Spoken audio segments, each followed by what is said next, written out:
comment vous pouvez laisser vos enfants comme ça, traîner comme ça dans la salle, je ne sais pas, vous avez l'éducation de vos enfants. Dieu vous les confie. Et par rapport à vos épouses aussi. Comment vous pouvez les laisser habiller comme ça? J'ai vu des épouses aussi, avec leur mari, s'habiller très sensuellement. C'est très provoquant. Vous savez, on n'est que des êtres humains, l'homme regarde, hein, on regarde. Hein. Les femmes c'est aussi. juste pas, tout à fait, ça va dans les deux sens. Mm. Donc on a un comportement à avoir, on a une manière. Donc voilà, donc, je voulais dire, voilà, je voulais dire mon ressenti par rapport à ça. Et ben, voilà, sinon ce que le pasteur a dit, oui, il y avait des choses très justes et très vraies. Très juste, tout à fait. Mais il y a une chose que je voudrais aussi apporter pour les pasteurs, il faut qu'ils fassent attention aussi sur le ton comme ils passent le message. Il ne faut pas s'en servir pour aussi faire un show. Bon, j'exagère peut-être, mais il y a des passages où on fait rire les gens avec la parole de Dieu. Et ça, il faut faire attention. Oui. Et je pense que tu m'as expliqué quelque chose tout à l'heure, Frédéric. Tu m'avais fait comprendre qu'il faut faire attention quand on prononce des choses avec la parole, sur la façon comment on prononce la parole. Oui. Ça m'a très parlé. Oui, c'est vrai aussi. Oui, parce qu'on a tendance des fois à prendre un petit peu à la rigolade la parole de Dieu. Voilà, et après on se pose des questions pourquoi il nous arrive des problèmes. Juste un petit témoignage, hein. Il y a une vingtaine d'années de ça, j'étais jeune chrétien, et je me souviens, on partageait avec des frères et sœurs. Il y a une sœur qui m'expliquait ce qu'elle avait expérimenté avec le Seigneur. Alors ils étaient dans un groupe de femmes à cette époque-là, et ils partageaient la parole de Dieu entre eux, et justement le partage qu'ils faisaient à ce moment-là, c'était sur le fils d'Abraham, quand Dieu va dire à Abraham, écoute, sacrifie-moi ton unique fils, tout ça. Donc ils étaient en train de partager là-dessus. Et la sœur, elle, tout naturellement, elle a dit, de toute façon, il n'avait rien à craindre, Abraham, de toute façon, Dieu allait lui redonner son fils. Voilà, c'était une parole comme ça, il n'avait rien à craindre, de toute façon, il savait que Dieu allait lui redonner son fils. Et voilà, elle avait juste exprimé cette pensée, pensée charnelle, hein, évidemment, cette pensée qui venait de la chair, et donc c'est resté comme ça. Et quelques années après, elle est à son travail, on l'appelle à son travail, on lui dit, voilà, Madame Attel, oui, écoutez, c'est l'hôpital de Dijon, votre fille a eu un accident très grave, il faut que vous veniez à l'hôpital. Donc, elle est arrivée à l'hôpital, sa fille était aux urgences, ou je ne sais pas où elle était, enfin bref, et elle a commencé à prier en disant, oh Seigneur, sauve ma fille, Seigneur, sauve ma fille, Seigneur, sauve ma fille. Et le Seigneur, à ce moment, lui a rappelé sa parole en disant, mais tu te rappelles, le fils d'Abraham, et si je prenais ta fille aujourd'hui? Donc elle s'est mise à genoux à l'hôpital, elle a demandé pardon. Ce matin, alors, voilà, le pasteur, il a très bien parlé, attention, il a amené un message extraordinaire sur le discipulat, les disciples, faire des disciples, gloire à Dieu. Mais cependant, il a amené, à un moment donné, l'histoire, il a dit, voilà, nous on prêche pendant 45 minutes, Paul a prié toute la nuit, il y a même des gens qui tombaient de la fenêtre du 3e étage, ils étaient morts, mais c'est pas grave puisqu'il était ressuscité. Oh, attention. Attention. Ouais, vous voyez, c'est ce genre d'attitude qu'il faut être prudent. Ne rigolez pas avec Dieu. On ne peut pas rigoler de ces choses-là, parce que tôt ou tard, le Seigneur nous mettra à l'épreuve, et je ne sais pas comment le Seigneur fera les choses, mais vous savez, tôt ou tard, le Seigneur nous mettra à l'épreuve, il nous fera passer par quelque chose en disant, rappelle-toi de ta parole. Tu as dit que c'était pas grave parce que Paul allait le ressusciter. Mais maintenant, 6 mois, voilà. Donc, voyez-vous, c'est très important. Ça aussi, c'est quelque chose qui m'a pas choqué, mais surpris. On a tendance, et ça, je l'ai remarqué, et ça ne date pas d'aujourd'hui. Moi, ça fait 20 ans que j'ai remarqué ça. On a trop pris l'habitude de rigoler avec la parole de Dieu. Croyez-moi que la parole de Dieu, c'est pas une rigolade. La parole de Dieu n'est pas quelque chose où on rigole. Parce que par la parole de Dieu, on peut être sauvé, et cette même parole de Dieu peut nous condamner, nous envoyer à la mort pour l'éternité. Vous comprenez? Donc je ne sais pas qu'est-ce qu'il y a de rigolo dans la parole de Dieu. Donc le pasteur... On peut rigoler de soi-même, moi je peux rigoler de moi-même. Moi j'aime le plus grand délire, c'est quand je rigole de moi-même, quand je raconte des bêtises sur moi-même. Alors ça, c'est ce qui me fait rigoler, puis ça fait rigoler les autres. Ça, il n'y a pas de souci. Mais la parole de Dieu, on ne peut pas rigoler avec. On ne peut pas rigoler avec la parole de Dieu. La parole de Dieu, c'est quelque chose de très sérieux. La parole de Dieu, hein, je le répète encore une fois, hein, elle peut être un sujet pour la vie éternelle, comme elle peut être un sujet pour la mort éternelle. La parole de Dieu, elle est voilà. Alors, jouer avec la parole de Dieu, prendre des exemples dans la parole de Dieu, puis de rigoler en disant, oui, mais Dieu, voilà. Attention. Le commandement, ne prenez pas le nom de Dieu en vain. Voilà, ça aussi, exactement. Donc attention, attention, quand on parle, c'est pas que je veux donner, c'est pas que je veux donner une leçon au pasteur Samuel. Hein. Au moins de là, il est plus expérimenté que moi, il a une belle éloquence, il parle très bien. C'est simplement, voilà, la manière dont il a apporté le sujet de Paul et cet homme qui, voilà, il s'est endormi, il est au 3e étage, il est tombé, il est mort. Paul l'a vu, il a imposé les mains, cet homme a été ressuscité. Gloire à Dieu, ça c'est l'œuvre de Dieu. Est-ce qu'on peut rigoler de ça? Maintenant j'ai des doutes. Moi je ne peux pas rigoler avec la parole de Dieu. Je rigole de moi-même, je rigole de mes bêtises, voilà, je n'ai pas de problème avec ça. Mais la parole de Dieu, je ne peux pas rigoler avec. Parce que la parole de Dieu, je le répète, elle peut nous sauver comme elle peut nous condamner. Donc je ne sais pas s'il y a quelque chose de rigolo dans la parole de Dieu. Voilà, c'est ce que je voulais aussi donc apporter. Voilà, ce petit message pour le pasteur Samuel. Voilà. Donc c'est pas pour vous condamner, je peux me permettre de vous tutoyer, mais si vous voyez cette vidéo, donc pensez à remettre un petit peu d'ordre dans l'assemblée. Vous avez une énorme responsabilité. Tout à fait. Je ne le cache pas qu'avant j'étais assez anti-pastoral. Bon, maintenant je comprends mieux dans sur le terrain la pression que vous avez, le travail que vous avez. Donc après la dimension, c'est votre problème, c'est vous qui gérez. Mais remettez un petit peu d'ordre dans vos assemblées et vous verrez que peut-être le Seigneur agira peut-être un petit peu plus. Voilà, nous sommes allés ce matin donc à porte ouverte, donc à Mulhouse, porte ouverte. Donc voilà, pour pouvoir faire cette vidéo, on savait qu'il allait se passer des choses, qu'on allait ressentir des choses et on vous l'a partagé sur cette vidéo. Donc voici les séquences vidéo. Donc là nous arrivons.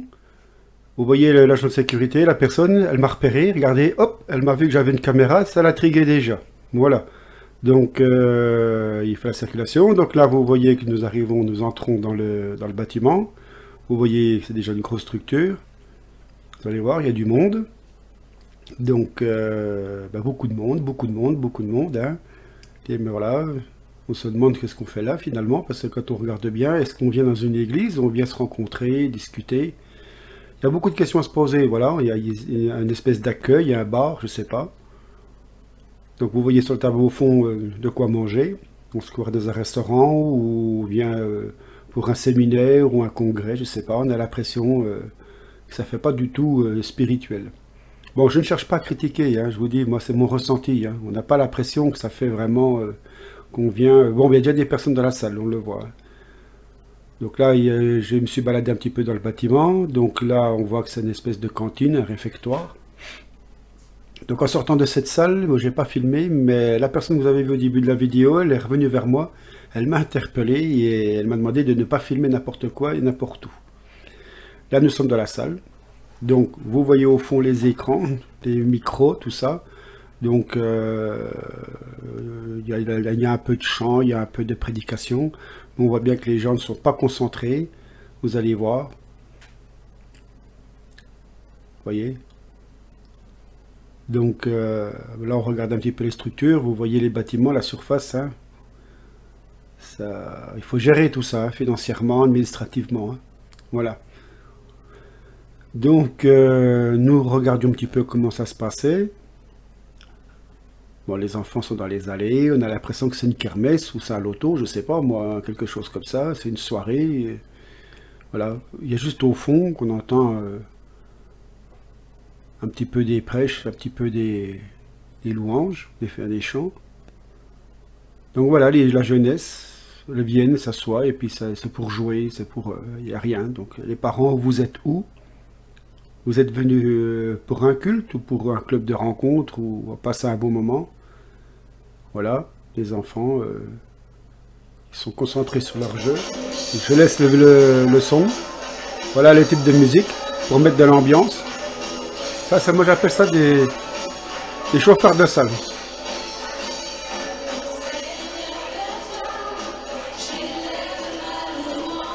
Voilà. Vous voyez le comportement des gens. On n'est pas dans la présence du Seigneur. Hein. Une personne là est en train de lever les bras.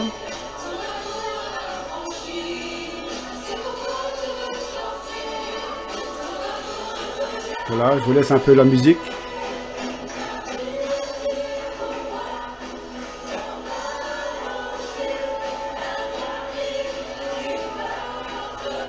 Voilà.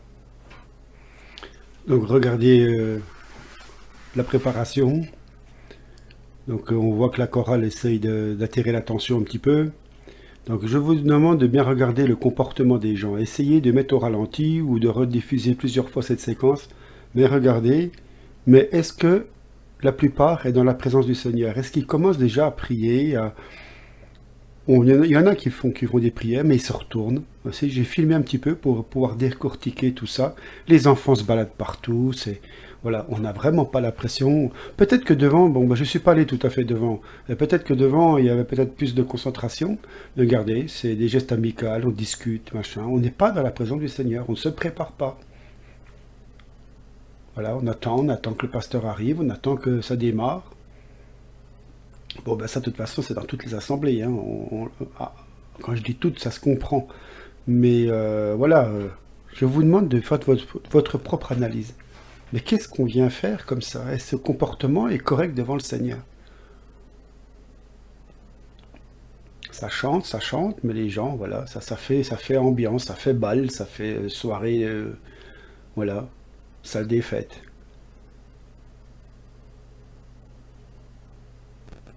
Et puis, je vais vous dire une chose, quand nous sommes arrivés, c'était la première fois, pas un nous a dit bonjour, pas un est venu nous serrer la main, pas un. On ne peut même pas remarquer s'il y a des nouveaux ou pas.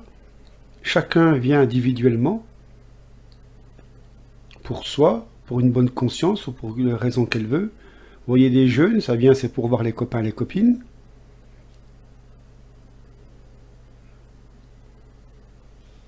Voilà, je vous laisse regarder un petit peu le comportement. Voilà. Bon, ben, les vidéos vont s'arrêter. Donc voilà, vous venez de voir donc cette deuxième partie, si vous voulez, sur les portes ouvertes. Donc nous sommes allés sur le terrain, vous l'avez bien compris. Et donc ceci, c'était quelques mois avant que le coronavirus, enfin, voilà, c'est arrivé sur février-mars. Et vous savez qu'il s'est passé quelque chose à la porte ouverte. Donc, si vous avez bien écouté avant, vous pourrez faire un lien avec ce qui va être dit après mon petit passage vidéo. À vous de prendre conscience de ce que le frère Frédéric a dit juste avant mon intervention-là. Voilà, il peut y avoir des choses qui peuvent se passer dans les églises. On peut avertir, ils sont avertis, ils peuvent envoyer des frères et des sœurs, ils peuvent avoir, on avertit. Ils sont avertis, mais après on voit qu'il se passe des choses. Voilà, donc je ne veux pas creuser plus profond. Le but de cette vidéo, c'est de voir le comportement des marchands du temple et des vierges folles. Je ne voudrais pas trop m'écarter, mais je vais vous envoyer une petite séquence d'une autre de mes vidéos que j'ai faite il n'y a pas très longtemps. A tout de suite. Il nous faut revenir à beaucoup d'humilité. Beaucoup d'humilité. Nous n'avons pas la crainte de l'Éternel. La crainte de l'Éternel, la sainteté de Dieu a disparu de l'Église. Et je dois dire que, pour résumer, si je suis là, c'est parce que Dieu est intervenu dans une nuit. Je réserve ce témoignage un peu exclusivement à l'Église d'abord. Je regrette juste de ne pas avoir entendu des voix prophétiques claires nous prévenir. Aujourd'hui, il y a un tas de prophètes qui font des commentaires, mais qui ne prophétisent rien. Et ce que j'ai appris, c'est qu'il n'est pas un copain. Je suis tellement malheureux, après ce temps, de réaliser à quel point on a fait de Dieu juste celui qui bénit, juste celui qui donne, juste celui à qui on s'intéresse parce qu'il donne.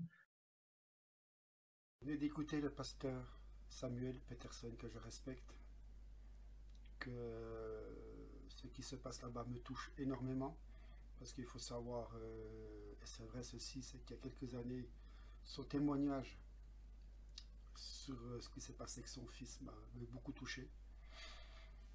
Mais par la suite, j'ai compris, j'ai regardé un petit peu ce qui se passait entre autres à la porte ouverte, comme dans d'autres dénominations, comme dans d'autres. Vous connaissez mon travail sur le site.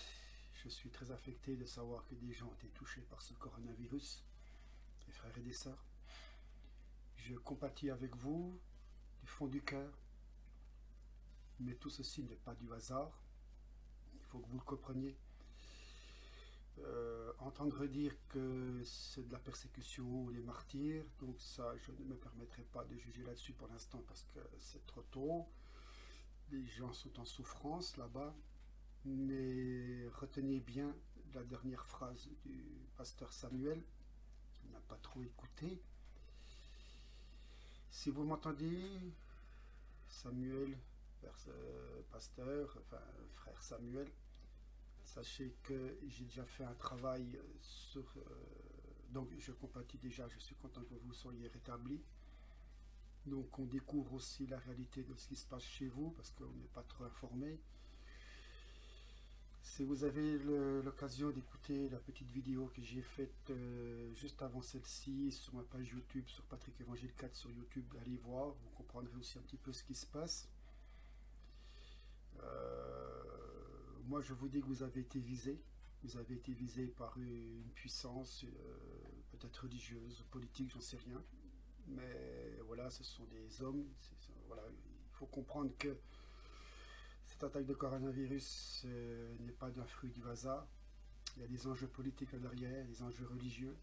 Je ne vais pas rentrer dans les détails, mais je suis content pour vous que vous vous en soyez bien remis, que vous preniez conscience des choses. C'est grave, et donc j'ai fait un travail, je vous le dis franchement, j'avais déjà fait un travail sur une série de vidéos qui, entre autres, votre assemblée en faisait partie. Donc j'ai fait un travail basé sur votre site internet, en première partie dans cette vidéo, et vous verrez que sur la deuxième partie, nous sommes allés vers vous. Nous sommes allés vers vous, c'était en octobre, je crois, l'année dernière, et nous avons encore pris plus conscience par nous-mêmes sur le terrain. Donc, ceci est fait pour que vous compreniez et vous voyez la vision que nous avons, nous, de l'extérieur de votre église, si on peut appeler votre église. Vous ne voyez peut-être pas comme nous voyons les choses, comme nous les comprenions. Donc, j'espère que cette vidéo va apporter une lumière de ce qui vous est arrivé aussi, les conséquences peut-être, ou des agressions, je ne sais pas, ça sera à vous de juger. Moi, mon but, c'est de vous apporter cette lumière, que vous compreniez un petit peu où ça peut amener les dérives dans les religions et dans les assemblées, dans ces systèmes, dans ces mouvements, que je dénonce avec humilité. Écoutez bien, regardez, visionnez. Pareil, comme j'ai dit dans les précédentes vidéos, s'il y a des choses qui ne vont pas, dites-le, mettez des commentaires. Amenez-moi avec des réponses avec la parole, on peut se tromper. Mais là, je n'en ai pas seul. Il y a d'autres personnes aussi qui étaient là. Vous verrez, il y a des commentaires, il y a des réactions. Prenez-en conscience, frère Samuel. Et du fond du cœur, je vous souhaite que vous soyez bien rétablis, que vous repreniez conscience que ce ne sont pas des systèmes d'hommes que le Seigneur attend. Ce ne sont pas des entreprises, parce qu'il faut beaucoup d'argent, il faut attirer du monde. Ce n'est pas la quantité, mais c'est la qualité. Donc, que vous soyez parti avec votre père dans cette aventure, on va dire, c'était parti sur de bonnes bases, mais vous vous êtes fait rattraper par un système religieux. Je ne suis pas expert, mais c'est mon ressenti. Donc, si vous prenez conscience qu'il faut marcher avec Jésus, vous pouvez avoir une assemblée. On peut tous avoir une assemblée, enfin, il y a des assemblées, mais marcher par l'esprit, pas marcher par le raisonnement humain, par les programmes, par les spectacles. Prenez conscience de cette vidéo, ce n'est pas une accusation, ce n'est pas un jugement, mais prenez conscience de ce que d'autres ressentent et revoient, et forcément, ça ne peut peut-être pas aussi attirer tant de monde que ça à Jésus. Ça peut attirer du monde dans vos systèmes, programmes, mais pas à Jésus. Donc ensuite, il y a des conséquences. Je ne vous dis pas que c'est un jugement ce qui vous arrive. Parce qu'il faut savoir que ce sont des hommes derrière qui manipulent des choses qui ne sont pas belles. Mais avec des enjeux politiques ou religieux, on peut cibler certains points qui les dérangent. Je ne veux pas aller plus loin. Frère Samuel, remettez-vous bien. que votre famille se porte bien, que tous ceux qui sont dans votre assemblée prennent conscience, se remettent, que vous puissiez reprendre vos cultes, comme vous dites, voilà, c'est du fond du cœur. Prenez conscience de cette vidéo et analysez-la aussi. Et si vous voulez rentrer en contact, il n'y a pas de souci. On peut partager. Il y a les frères Frédéric à côté de Mulhouse. Il y avait mon épouse aussi qui était là. Et donc, vous verrez sur la fin de la vidéo notre ressenti. Je vous dis, ce n'est pas un jugement, ce n'est pas une condamnation, mais prenez conscience. Je ne vais pas me répéter. Ça nous travaille aussi, nous, parce que nous avons aussi une marche, un parcours, et on se remet en question aussi dans notre travail, dans notre œuvre. Donc, je pense que vous allez faire votre propre analyse derrière ce qui a été essayé d'être apporté. Ne croyez pas que ceci est un jugement ou une condamnation pour vous, pour l'Assemblée, c'est ça. C'est qu'il y a des choses qui ne vont pas un peu partout. C'est un ensemble général. Voilà, donc c'est très complexe à expliquer. Ce serait bien de pouvoir partager face à face directement et échanger nos ressentis, ce qu'on ressent.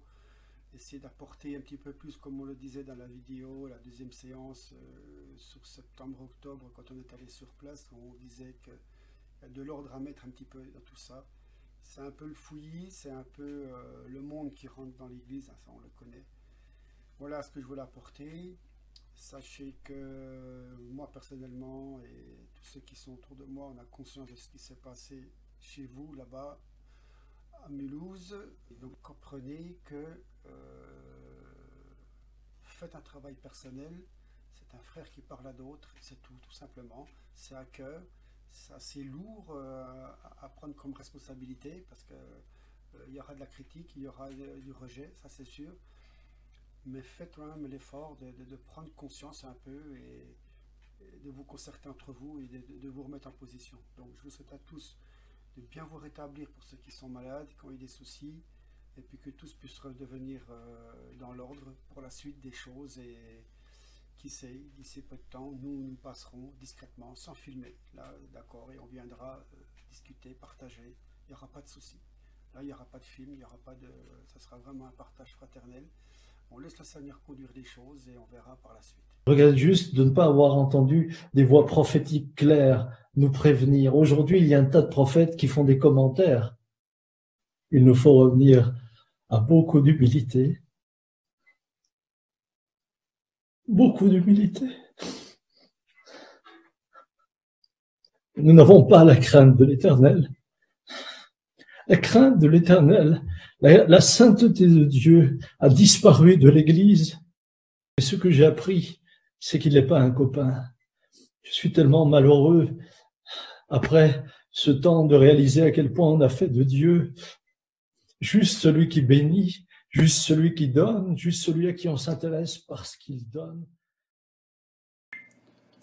Donc on continue donc cette vidéo. Donc je pense que nous sommes peut-être à la deuxième ou troisième partie, je ne peux pas vous dire au moment du montage de la vidéo.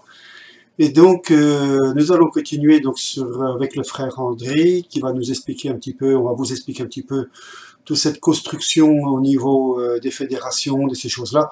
Bon, c'est peut-être un passage qui sera un petit peu barbant. On a essayé de le faire plus en images pour que vous compreniez. Mais il faut que vous sachiez comment fonctionnent tous ces systèmes. On voulait vous le montrer à la hauteur de ce qu'on a reçu, ce que l'on connaît et du vécu du frère André. Donc je vous envoie la séquence et je reviens, comme d'habitude, après sur la suite de ce passage. À tout de suite. Nous allons vous parler maintenant de ces structures évangéliques comme le CNEF, enfin pas protestant évangélique comme le CNEF et tout ça, avec le frère André. Nous allons vous parler donc du CNEF, hein, bien sûr. Et donc, tout au long de notre commentaire, nous allons vous passer une image, des photos du CNEF pour que vous voyez un petit peu toutes ces dénominations, toutes ces églises qui se sont implantées. Donc, nous allons vous expliquer donc en gros la structure et donc on va aussi vous partager notre expérience, notre compréhension à travers tout ceci pour vous dire que faut toujours vous ramener à Jésus-Christ. Et donc, vous verrez que sur les photos, il y a plusieurs fédérations, il y a beaucoup de fédérations. Donc dans les vidéos prochaines, je m'attarderai sur chaque fédération pour vous montrer comment ils fonctionnent, comment ils font. Voilà, donc voici l'entretien avec le frère André. Donc, moi, c'est Patrick et je suis avec le frère André. Donc, nous allons vous parler du CNEF, de ce système DOM, cette entreprise donc fondée sur trois principes, le CNEF national, le comité du CNEF départemental et les sections locales du CNEF. Donc, je suis avec le frère André. Bonjour André. Bonjour. Voilà, donc sois béni, mon frère. Amen. Voilà, c'est notre première. Voilà. On va vous parler un petit peu de ce que le parcours d'André aussi, parce qu'il faisait partie de l'UDEM au niveau du CNEF. Et donc, il va vous expliquer un petit peu ce que c'est. Donc voilà, nous sommes sur le site du CNEF, Conseil national des évangéliques de France. Donc, on vous avait déjà montré toutes ces fédérations, comme vous voyez ici, la CEF, CP. Donc, nous allons nous diriger vers celle de l'UDEM, dont le frère André faisait partie. Donc, on va cliquer dessus et on attend que ça ouvre. Donc, tu as fait partie de cette fédération, André, hein? Donc oui, en 2016. D'accord. Donc, on n'a pas beaucoup de débit, on s'excuse. Voilà. Donc, voici la page de présentation. Donc, on voit que le président, c'est Ernest Serré. Donc, tu connais Ernest Serré? Oui, je connais personnellement. Voilà, si tu peux nous parler un petit peu, André. Bon, en fait, Ernest, il a été formé donc par Quesnel, René Quesnel, donc qui était donc à la base ménonite. Donc, il était de Besançon. De Besançon. D'accord. En fait, oui, il était de Besançon, mais il était aussi de Châlons, de côté de Châlons, un petit village à côté de Châlons. Donc, c'est le pasteur Nicole qui lui a appelé.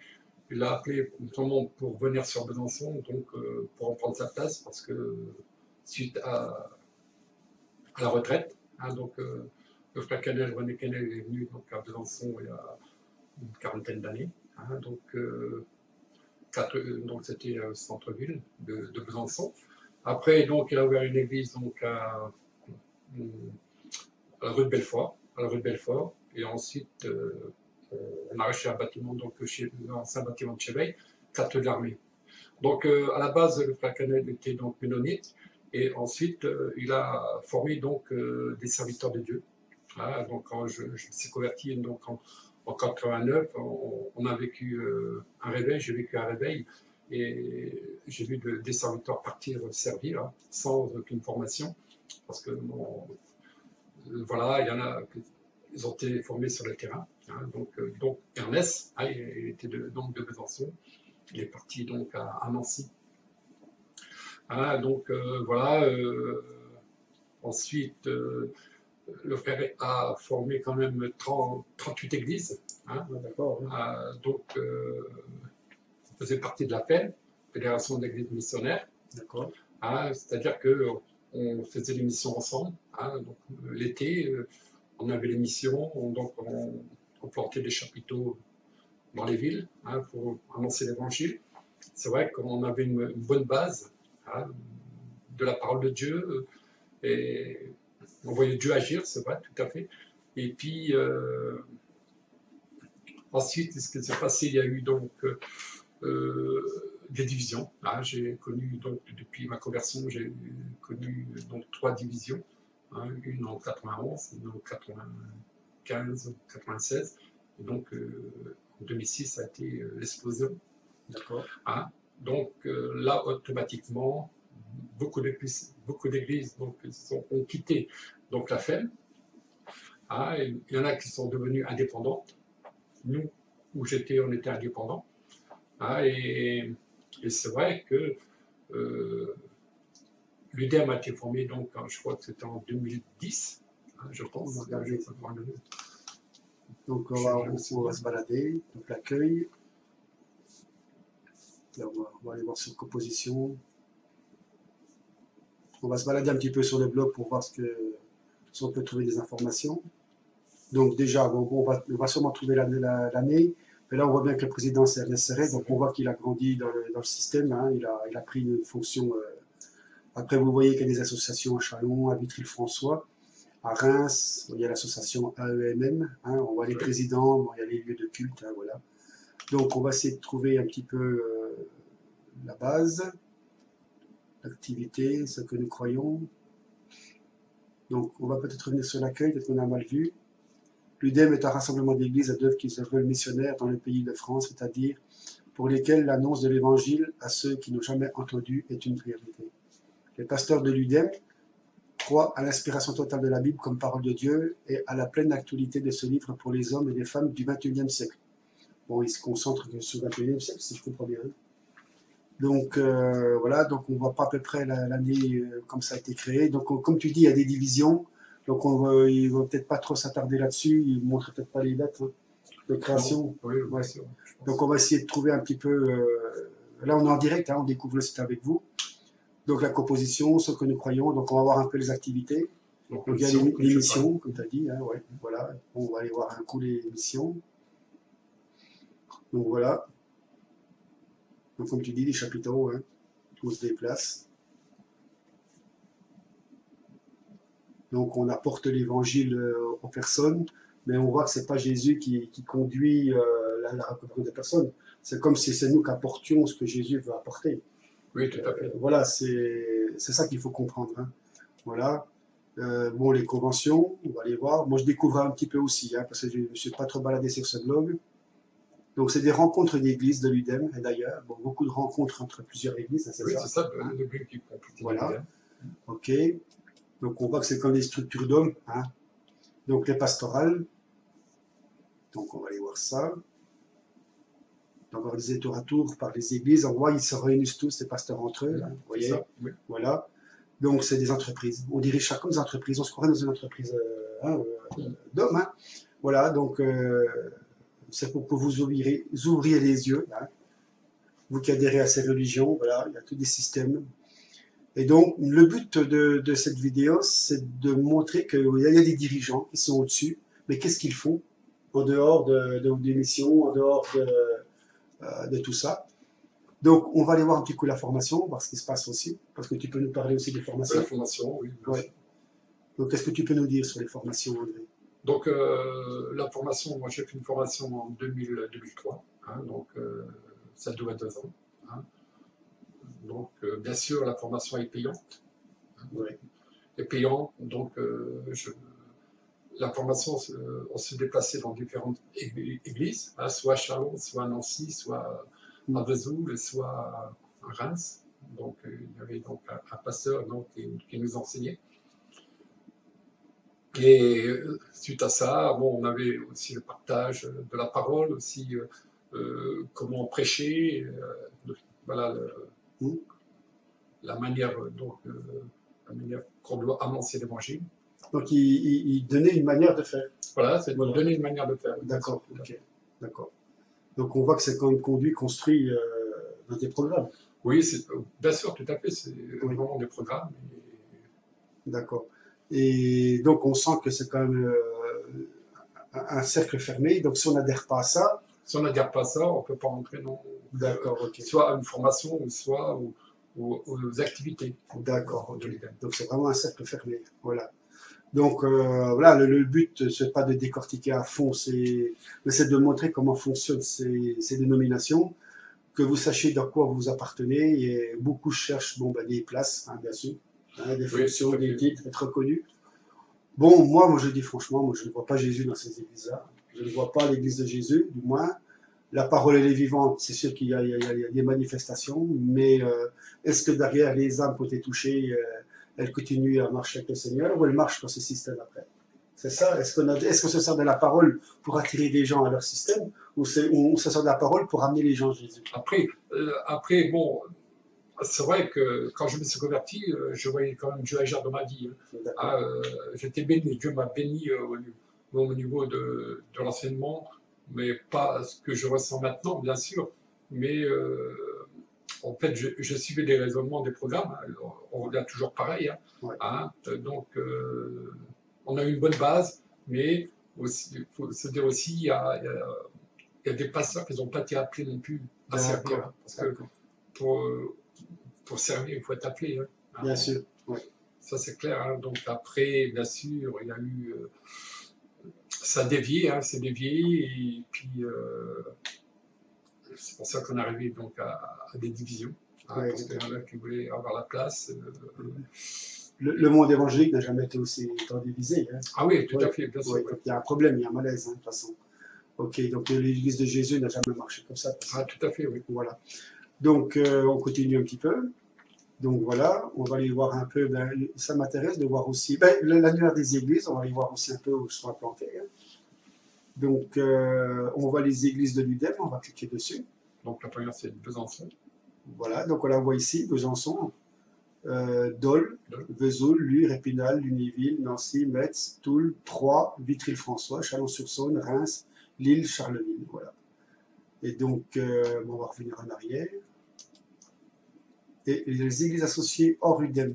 Il me semble qu'il y en a une à Sarrebourg, je crois. À Sarrebourg, pourquoi? Oui, oui, voilà, ouais, voilà. Donc voilà. Donc on continue. Hein, c'est juste pour vous montrer un peu les structures, si vous ne connaissez pas dans quoi vous adhérez. Bon, pour les assemblées de Dieu, tout ça c'est pareil. Hein, ça fait partie de la CNEF. Hein, ça fait partie de la CNEF, voilà, oui, c'est d'autres branches, d'autres fédérations. Oui, voilà, c'est ça. On ne va pas tous les faire, hein, de toute façon, Oui, c'est pas la peine. Le but, c'est de montrer celle-ci parce qu'elle nous touche, parce qu'on a des Besançon, puis pour la vallée de la Loire-Ornans, on va vous montrer pour la fédération de la CEP. Donc, vous voyez, voilà, bon, les partenaires, on a vu, donc les annuaires, dans ces annuaires, dans ces partenaires. Donc, voilà, on va laisser le temps de venir, on n'a pas un gros débit. Bon, on est désolé, ça ne marche pas. Donc, on va revenir à l'activité. Bon, on va revenir à l'accueil si ça marche. Voilà, on revient à partenaire. Voilà. Ah bah oui, la page est la construction. Voilà, donc ça ne marche pas. Donc voilà. On voulait vous montrer un petit peu cette structure donc, excusez-moi, de l'UDEM, hein, qui font partie de la CNEF. Et nous allons aller maintenant sur celle du CP. Donc le but de ceci, c'est de vous montrer que tous ces dirigeants font des choses aussi en dehors de leur activité pastorale ou de leur activité locale, parce que vous allez voir, on va vous montrer par la suite qu'ils ne s'écartent pas de la politique ou des grosses structures religieuses, hein, comme les catholiques. Donc on va vous montrer un petit peu ce que certains font et ce qui se prépare derrière. Et c'est pour vous réveiller que toutes ces dénominations rejoignent donc des grosses dénominations afin de venir, si vous avez entendu parler, de la religion unique mondiale. Donc ça, on va y venir. Donc il faut que vous sachiez dans quelle structure vous êtes, pourquoi vous êtes fiché, pourquoi vous êtes enregistré, et voilà, donc pourquoi il faut passer par des fédérations, il faut des autorisations nationales ou départementales, tout. Voilà, donc vous ne pouvez pas monter une assemblée sans passer par eux. Et même les églises de maison, aujourd'hui, elles se font rattraper par les fédérations. Donc on nomme des représentants dans les fédérations pour rediriger les églises de maison. Moi, le terme église de maison, moi, ça ne me tient pas trop à cœur parce que l'église de maison, c'est plutôt l'église dans une maison. Dans une maison, hein, oui, c'est l'église du Christ dans une maison. Ça peut être dans un hangar, ça peut être n'importe où. Bon, après, si on n'a qu'une maison pour le faire, on le fait, Dieu n'est pas contre. Mais après, dire qu'il y a une église de maison, ça se sait, les fédérations viennent, on va vous balancer des lois, des règlements, comme quoi vous n'avez pas le droit de recevoir tant de personnes dans une maison, sécurité incendie, il faut passer par là. Ben, vous avez bien vu dans les vidéos précédentes, eh ben, il faut adhérer pour pouvoir avoir des formations et pour pouvoir continuer, sinon vous n'avez plus le droit. Ah, c'est ça. Donc voilà, on piège les gens, et il y a des gens sincères, et des hommes sincères qui vont dans ces assemblées, qui vont dans ces églises de maison, et on voit que ces structures du CNEF, au sens large, prend vraiment en otage, si on veut, oui, tout à fait, oui. et qu'on prenne le contrôle de la foi de ces chrétiens. Donc il est urgent de quitter ces milieux-là et de revenir à Jésus. Et le but, c'est de vous montrer qu'une cellule peut naître en marchant seul avec le Seigneur et on ne craint rien à l'éternel. Hein. Voilà. Et on n'a pas à avoir peur des systèmes des hommes. Donc nous sommes allés sur ce que nous croyons. Hein, c'est ça. Donc on va aller sur des théologies. Donc on voit des principes. Donc on va voir un petit peu les principes. Donc principe numéro 1. L'UDEM et les églises qui en sont membres ne font pas de politique, elles invitent cependant leurs fidèles à assumer pleinement leurs devoirs de citoyens, obéissance aux lois de la République, vote, paiement des impôts, soumission aux autorités. On va aller sur le principe numéro 2.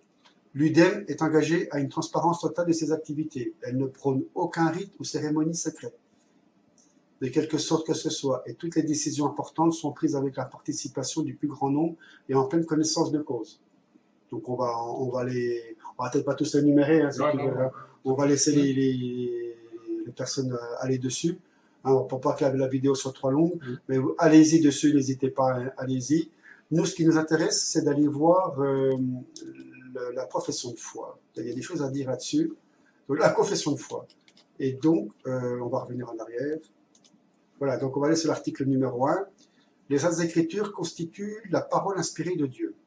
Bon.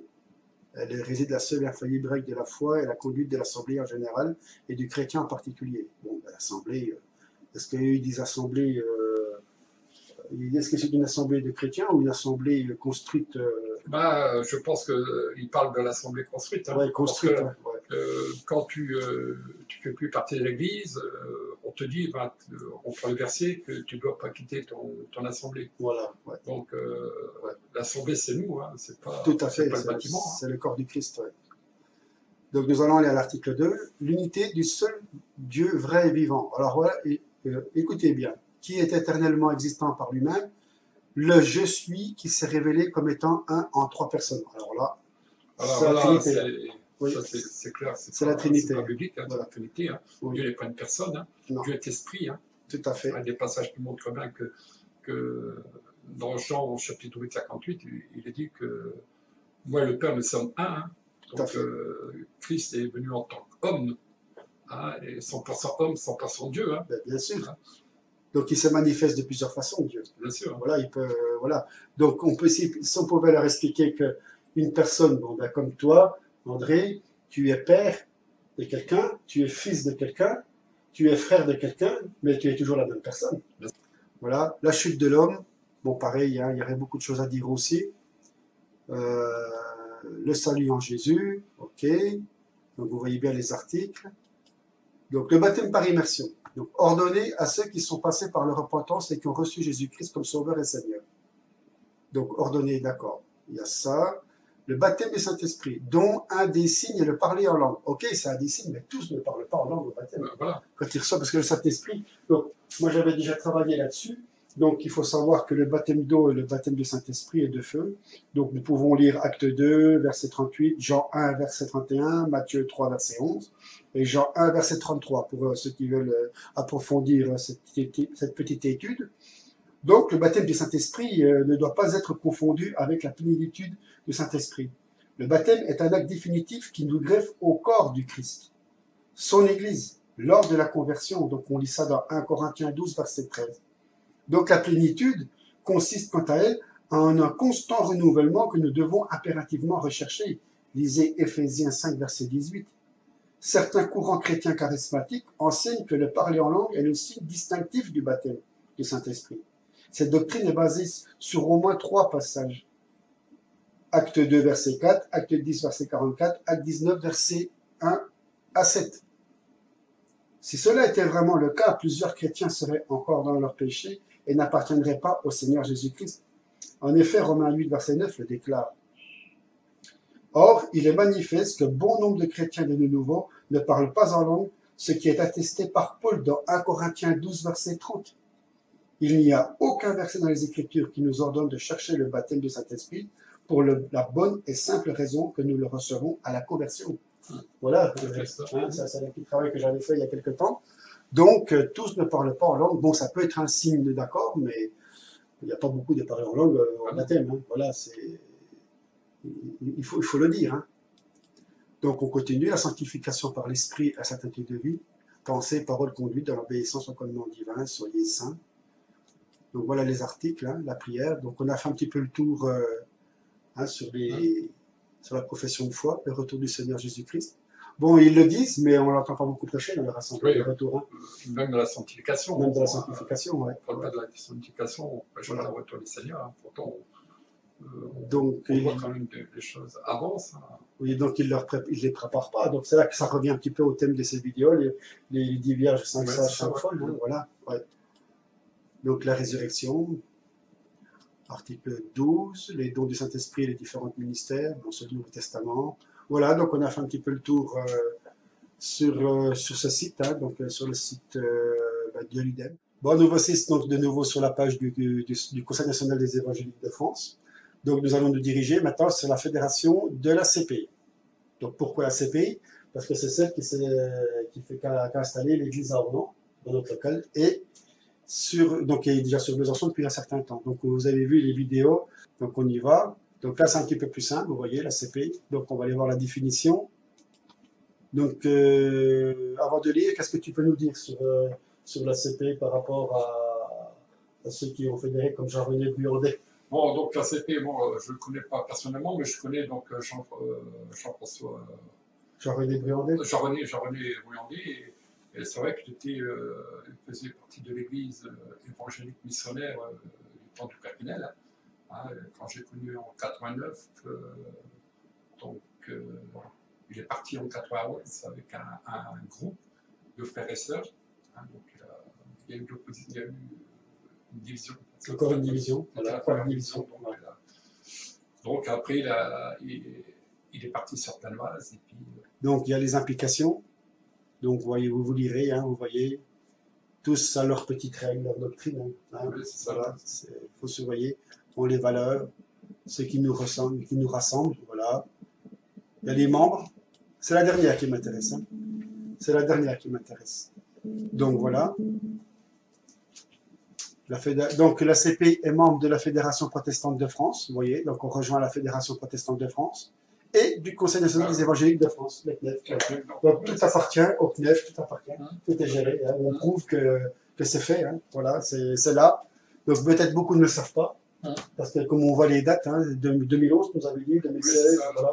Donc beaucoup ne savent pas, et le but donc c'est de vous montrer que tous ces dirigeants maintenant, au niveau du CNEF, on rejoint quand même des grosses religions, vous verrez les liens, comme je vous l'ai dit sur l'autre partie. Donc vous verrez que vous n'êtes pas étranger à faire marcher ce système pour la religion unique mondiale. Voilà. Donc la confession de foi, donc vous lirez. Donc est-ce que Père, Fils et Saint-Esprit, nous croyons un seul Dieu éternellement vivant, personnel, souverain. Voilà. Encore la Trinité, je ne me trompe pas. Donc il y a quelque chose à faire avec la Trinité. Hein. Voilà. Donc on vous laissera, allez-y, hein, lisez, vous lirez, vous comprendrez. Et donc on va aller voir les églises. Donc les églises, vous voyez qu'il y en a ici. Donc c'est bizarre parce que cette page, je ne peux pas me balader de haut en bas, j'ai que celle-ci. Et donc vous voyez celle de Besançon, donc comme on vous le disait, Jean-René Buandet, pasteur, hein, donc il s'occupe de celle-ci. Et vous le revoyez sur Ornans, voilà, donc qui est venu s'intégrer dans la vallée. Donc voilà pour vous montrer un petit peu où c'est qu'il y en a d'implantés. Hein, vous baladez, vous verrez les représentants qui s'en occupent. Il y a sûrement des noms que tu reconnais, hein, peut-être. Non, d'accord. Donc c'est beaucoup de divisions, beaucoup de structures qui s'installent. Oui, c'est ça. Voilà. Donc qu'est-ce qu'on peut dire là-dessus, hein, pour terminer? Moi, je pense que il est temps de sortir de tous ces systèmes parce que on a beau nous dire qu'il y a des guérisons, des délivrances, il y a des reconversions, mais on ne vient pas à Jésus à 100%. On ne marche pas avec Jésus. Et il faut bien comprendre le sens de Matthieu 25, les 5 sages, 5 folles, de quel côté nous sommes. Voilà. Donc, je pense qu'on a fait le tour, en vrai. Hein. Oui, je pense que c'est pas la peine de tout décortiquer, les gens peuvent voir par eux-mêmes. Et puis on laisse le Seigneur conduire par l'Esprit, qu'il sache qu'il y a un réveil, que Jésus revient. Voilà. Jésus prépare son Église, il ne prépare pas une dénomination quelconque. Beaucoup croient que la leur est meilleure que l'autre parce qu'on se balade, on va à droite à gauche. Mais finalement, c'est un comportement de vierge folle. Et les marchands du temple en profitent. Voilà, c'est ça. Dans l'ignorance. C'est tout un commerce. Tout à fait. On vend des Bibles, on vend. Il y a de l'argent, voilà. Donc, tout à fait. Il faut donner. Et donc, la suite, on va essayer de vous montrer un petit peu qu'est-ce qui se passe dans les coulisses de ceux qui dirigent vos fédérations. Au niveau du président, surtout au niveau du centre national. Hein. Oui. Et puis après, vous verrez qu'il y a des liens avec les autres religions afin de vous parler maintenant de cette religion unique mondiale dans l'œcuménisme où on fait rêver beaucoup de personnes à l'unification. Vous verrez dans quoi vous participez et que vous financez. Nous voici sur un site évangélique.info. Donc, nous parlons d'ici du président du CNEF qui rappelle aux évangéliques à l'ordre sur les questions politiques. Donc, je vous montre brièvement donc, cet article. Donc, vous voyez bien que le CNEF participe vraiment aux choses du monde, hein, mélange les gens avec le monde. Donc, il recommande de ne pas critiquer les hommes politiques, ce qui est tout à fait normal. Mais voilà, on emmène les gens à toujours tourner vers les choses du monde. Donc, voilà un petit peu où le CNEF, les présidents du CNEF agit, vous voyez bien, cravate, costume, dans le monde. Donc on voit pas mal de choses hein, ici. Donc j'essaie de voir avec vous en direct. Donc il y a quelque chose qui m'a interpellé aussi, c'est ceci. Donc un site de christianisme d'aujourd'hui. Donc on voit les acteurs de l'œcuménisme 2.0. Vous voyez le pape et pas mal de personnes. Donc on voit qu'il y a quand même quelque chose qui se prépare dans cette grosse religion, donc une religion unique mondiale. Donc voilà, je voulais vous montrer ce petit passage. Donc allez-y sur ces documents et vous verrez vraiment où est Jésus là-dedans. Où est Jésus hein? Où est Jésus? Alors si ce sont des chrétiens qui critiquent les hommes politiques ou quoi que ce soit, on n'est pas chrétien. On n'est pas chrétien. Donc moi je pense qu'on n'est pas du tout chrétien dans ce mouvement. Donc pourquoi? Parce qu'on voit que déjà des gens critiquent des hommes. On n'a pas à y critiquer des hommes politiques quoi que ce soit. On dénonce les choses qui font mal, mais on ne critique pas les hommes. Donc pourquoi ces présidents du CNEF, tout ça, rappellent aux gens de ne pas les critiquer? Bon, quelque part, il y a de la morale, mais on voit que il n'y a pas cet amour du prochain, il n'y a pas l'amour du prochain. Donc voilà. Donc là, je vais cliquer là-dessus parce que ça m'intéresse un peu. Je vais voir ce que c'est avec vous. Bon, christianisme d'aujourd'hui. Donc voilà. Donc on cherche. Alors, beaucoup de théologie, beaucoup de... Voilà. Où est l'église de Jésus? Voilà. Beaucoup de débats, beaucoup de... Les acteurs de l'œcuménisme. Donc allez-y, vous verrez tout ceci, on voit qu'il n'y a pas la magnificence, on voit pas la magnificence de Jésus dans ce mouvement, soi-disant chrétien, Voilà. Voilà, les articles du christianisme aujourd'hui. Mais qu'est-ce que c'est que préposé au dialogue avec les catholiques? Mais qu'est-ce que c'est que toute cette perte de temps? Qu'est-ce que c'est que cette perte de temps?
La mayor parte de los habitantes del planeta se declaran creyentes.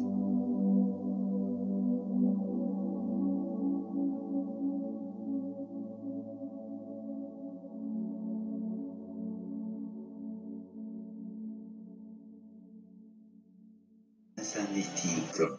Confío en Buda. Creo en Dios. Creo en Jesucristo. Creo en Dios, Alá. Creo en el amor. Creo en el amor.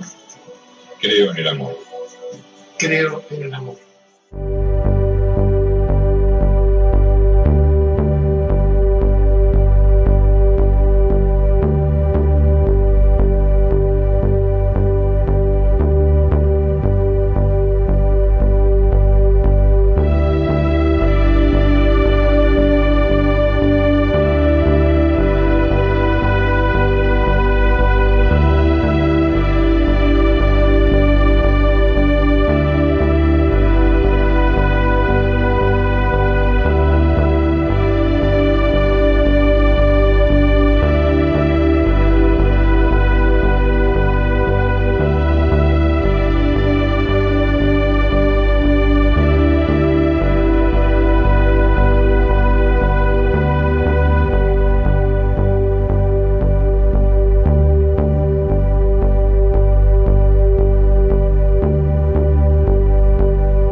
En este abanico de religiones hay una sola certeza que tenemos para todos.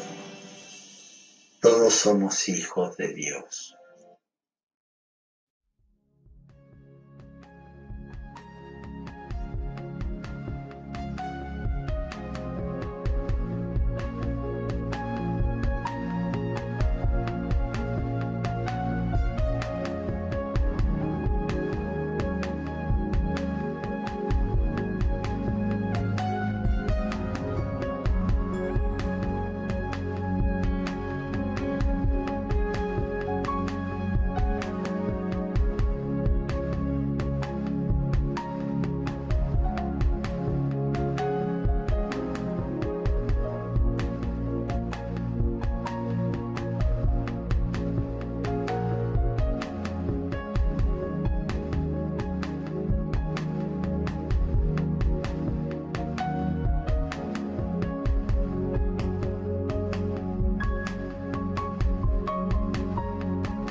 loves Christ or knows Christ, whether they're conscious of it or not, they're members of the body of Christ. And that's what God is doing today. He's calling people out of the world for his name, whether they come from the Muslim world or the Buddhist world or the Christian world or the non-believing world. They are members of the body of Christ because they've been called by God. They may not even know the name of Jesus, but they know in their heart that they need something that they don't have, and they turn to the only light that they have. And I think that they are saved, and they're going to be with us in heaven.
Donc je pense que vous avez compris un petit peu comment fonctionnent tous ces systèmes, les erreurs, les directives que les gens prennent pour aller dans ces assemblées. Et donc, faites attention, les gens du monde. Vous voulez la gloire, vous voulez vraiment la réussite, mais attention, il y a le prix à payer derrière. Rien n'est gratuit sur cette terre, sachez-le. Et il vient chercher, vraiment, l'ennemi vient chercher son dû. Bon, ça, on pourrait en reparler dans une autre vidéo. Mais sachez que le Seigneur, là, il avertit. Il prépare son Église, il avertit. Donc maintenant, nous allons parler un petit peu de ce que fait le Seigneur dans nos vies. Par rapport donc à mon parcours de recherche dans la vérité, le Seigneur, il faut savoir que j'étais catholique à la base, comme beaucoup. J'ai suivi par rapport à ma mère le milieu catholique. J'allais à l'église tous les dimanches. Bon, j'allais, je voyais bien que c'était imposé, on écoutait, bon, on voyait les gens, les comportements. Bon, très tôt, j'ai commencé à comprendre dans les églises que quelque chose n'allait pas à cette église, parce qu'on voyait que c'était que le dimanche. Et puis donc on voyait toutes les choses qui se passaient la semaine, donc pour moi ça n'allait pas. Mais je voulais en savoir un peu plus, je voulais comprendre un petit peu à travers cette recherche. Donc j'ai continué à y aller, et puis je me suis rapproché un petit peu des curés, des sœurs, en étant servant, on appelait ça des servants, je crois, oui. Donc on servait la messe avec le curé, tout ça. Donc je voyais bien que c'était du rituel, je sentais que quelque chose n'allait pas, mais je continuais pour essayer de comprendre, pour voir. Et puis donc j'ai continué d'année en année, jusqu'à ce que l'adolescence arrive. Et l'adolescence est arrivée, donc comme beaucoup, on s'écartait de tout ça, on trouvait qu'il n'y avait plus de recherche, plus rien. Et donc très vite je suis rentré dans le monde. J'ai continué à marcher dans le monde avec tous mes défauts, mon caractère. Donc j'ai cherché le Seigneur, j'ai vraiment cherché le Seigneur, mais à travers les choses qu'il ne fallait pas faire, ou les choses qu'il fallait faire, donc qu'on pouvait faire. Et donc je cherchais, je voyais qu'il y avait un malaise. Je ne pouvais pas continuer à marcher comme dans le monde, donc j'avais mon caractère, j'étais très caractériel, mais je ne comprenais pas. Donc jusqu'au jour où, en passant, hein, je vais vite, en me retrouvant donc adulte dans une entreprise dans la vallée de la Louve. Donc je me suis retrouvé un petit peu par hasard parce que c'était pas mes objectifs, je pensais pas y rentrer. Je ne vais pas citer l'entreprise parce que je ne pensais pas la peine de faire de la pub ou remuer quoi que ce soit. Mais c'est une très grande entreprise et donc j'y suis rentré et puis donc ça améliore un petit peu mon mode de vie financier et tout. Donc toujours avec l'esprit de travailler, mais pas du tout prêt pour rentrer dans ces églises, dans ces usines, excusez-moi. Donc très vite je me suis confronté à la mentalité de la vallée, à ces choses-là qui ne tenaient pas la route, qui n'allaient pas, je voyais bien cette méchanceté, cette hypocrisie, ces complots, voilà, à l'échelle, c'est comme partout. Hein. Et donc, j'étais pas prêt pour supporter ça, et donc mon comportement a dérapé, mon comportement était difficile, et beaucoup n'ont pas compris ce qui se passait, mais je tenais bon, je m'accrochais, jusqu'à ce que je rencontre 2-3 personnes qui tenaient la route, et donc un qui était témoin de Jéhovah, un qui était musulman, comme par hasard, et un qui marchait avec le Seigneur Jésus dans des assemblées évangéliques. Donc nous avons sympathisé, nous avons échangé, nous nous mettons à part, et on partageait, jusqu'au jour on m'a proposé une Bible, parce qu'on voyait que je cherchais, voilà. Donc j'ai suivi les mouvements religieux. J'aurais pu très bien aller chez les musulmans, j'aurais pu très bien aller chez les témoins de Jéhovah, hein, mais je savais que le Seigneur était là et il voulait que je fasse une recherche, que je cherche, que je comprenne le système religieux pour en arriver aujourd'hui, plus de 20 ans après, à vous expliquer ce système religieux. Donc je voyais que le système religieux divisait le monde, les guerres, vous avez su que tout ceci a créé des guerres, aussi bien catholiques, protestants que musulmans, et tout ce qu'on ne sait pas, ce qui se passe par derrière. Hein. Tout ce qui est manipulé avec l'État, voilà, c'est compliqué, ça on pourrait faire un truc, une vidéo sur le nouvel ordre mondial. Et donc, à ceci, j'ai rejoint un petit peu ce mouvement évangélique pentecôtiste de Besançon pour essayer de comprendre, mais je n'y adhérais pas. J'allais voir, j'écoutais, je trouvais ça bien, mais le comportement de certains dans l'église, ça me perturbait. Et je voyais bien que le pasteur était l'idole, il y avait quelque chose qui n'allait pas. Je voulais partager, je voulais faire des choses, mais on ne m'y autorisait pas. Donc un frère, donc le frère André, j'ai pas peur de le dire, hein, c'est lui qui m'a rejoint, Et aujourd'hui, enfin, on s'est rejoint au nom du Seigneur. Donc, on s'est retrouvés, donc on a commencé à partager ensemble, on a suivi pendant plusieurs années. J'ai oublié de dire aussi qu'en 99, j'ai été touché par le Seigneur. Donc là, j'ai reconnu que j'étais pécheur à travers la Bible. Donc, on m'avait donné une Bible, j'ai commencé à la lire et un soir, je lisais Matthieu 24 et j'ai été touché par l'amour du Christ. J'ai reçu le baptême du Saint-Esprit, mais quelque chose que je ne peux pas expliquer. Mais une force est venue en moi et donc, depuis ce jour-là, ma vie a changé. Voilà. Donc, le Seigneur m'a fait grâce d'avoir une fille, parce que j'ai eu 2 garçons, donc je voulais une fille, il m'a fait grâce, et aujourd'hui ma fille a 18 ans. Je bénis le ciel pour ça, et donc toutes ces choses-là se sont mises en place, à commencer à vraiment à travailler en moi, mais il y avait le combat avec l'ennemi, le monde des ténèbres. Et donc, mon parcours a continué à chercher, donc le milieu évangélique. Donc, il y a eu des moments de faiblesse, je suis retourné dans les mouvements, le protestantisme, je cherchais, et je comprenais bien que quelque chose n'allait pas, et donc, à un moment donné, moi, je continuais ma vie, j'ai monté mon entreprise a péri sur un sinistre, et donc, j'ai commencé à vraiment me mettre devant le Seigneur, je me suis trouvé dans des situations très difficiles, et savoir qu'au niveau famille, au niveau entourage, aucune aide, aucun soutien. Et je bénis, je n'en veux pas, tout est pardonné. Et donc, ça m'a permis de comprendre que le Seigneur ne voulait pas que je continue dans cette voie. Donc, il me faisait comprendre qu'il fallait que je trouve vraiment la vraie voie. Et au fil d'aiguille en aiguille, comme on dit, je comprenais que la religion ne m'apportait plus rien. Ça n'apportait rien, il n'y avait pas de solution. Donc, je me suis retiré tout doucement. Suite à la perte d'entreprise, il y a eu des églises de maison qui se sont faites. J'aime pas le terme église de maison parce qu'on recrée des religions mais à petite échelle, voilà. Et donc cette recherche a abouti que toutes les églises de maison se sont cassées la figure, comme beaucoup. Et s'il n'y a pas le Seigneur. Et donc il y en a eu une à Ornans, j'ai suivi une de Saône, il n'y avait rien, ça marchait pas. Il y avait des sœurs qui commençaient vraiment à comprendre ce que c'était que la marche par l'esprit, mais ont tout de suite rejoint les systèmes religieux. Donc voilà, quelque chose vraiment n'allait pas. Donc moi, je me suis retiré de ces systèmes. Ce n'était pas ma voie. Pareil, le blog m'a permis de rencontrer des frères et des sœurs. Je suis allé en Suisse, je suis allé à Menton, je suis allé à Limoges, je suis allé un peu partout. Mais je vois que c'est pas ça que le Seigneur attendait de moi. Et donc, j'ai continué à prendre l'enseignement, la parole. Le Seigneur m'a amené à prendre les enseignements du frère Henri Biomura. Et donc, ceci m'a apporté une connaissance et m'a révélé ce que le Seigneur m'avait apporté dans sa parole, parce qu'il faut savoir que les enseignements ne sont pas là pour nous endoctriner, mais pour nous montrer que nous continuons à marcher avec le Seigneur et que nous reconnaissons si ça vient du Seigneur aussi, c'est conduit par des hommes qui sont religieux, voilà, qui ne sont pas conduits par le Seigneur. Donc, ceci nous permet de recevoir vraiment la vérité.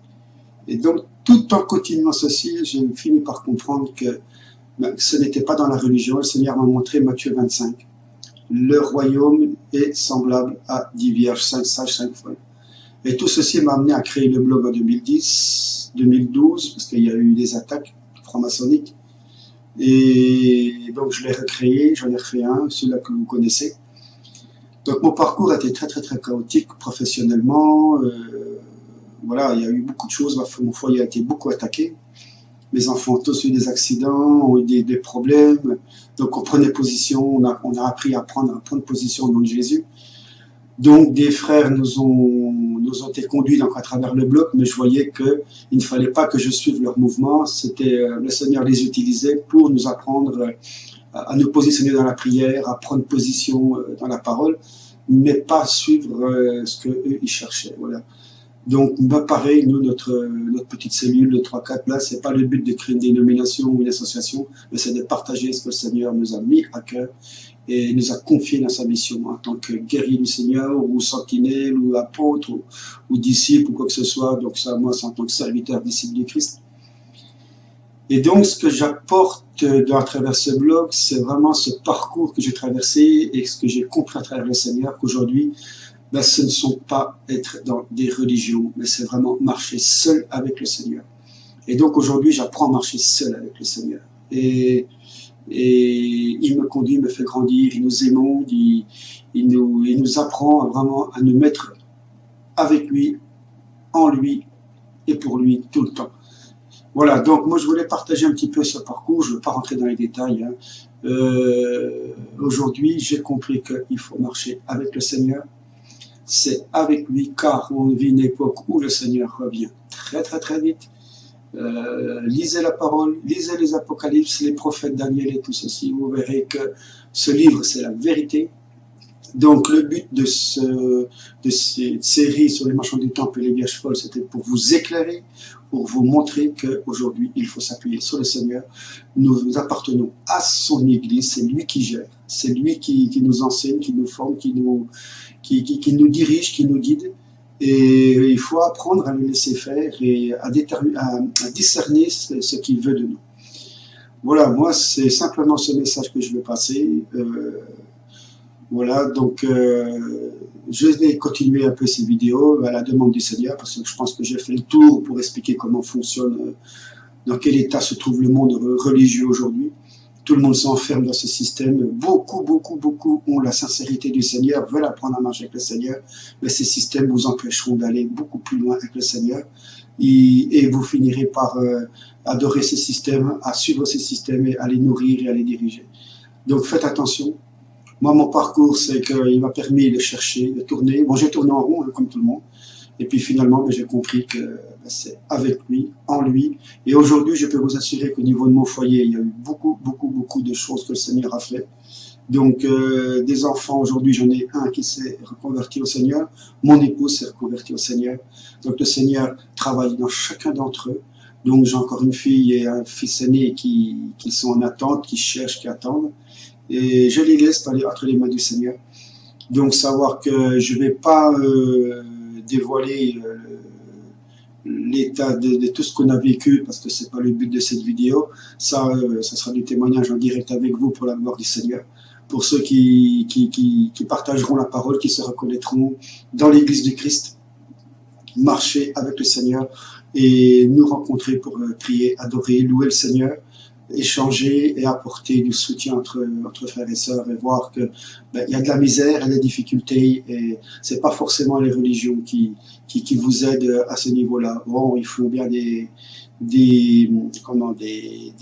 actions sociales, mais la misère ne s'en va pas.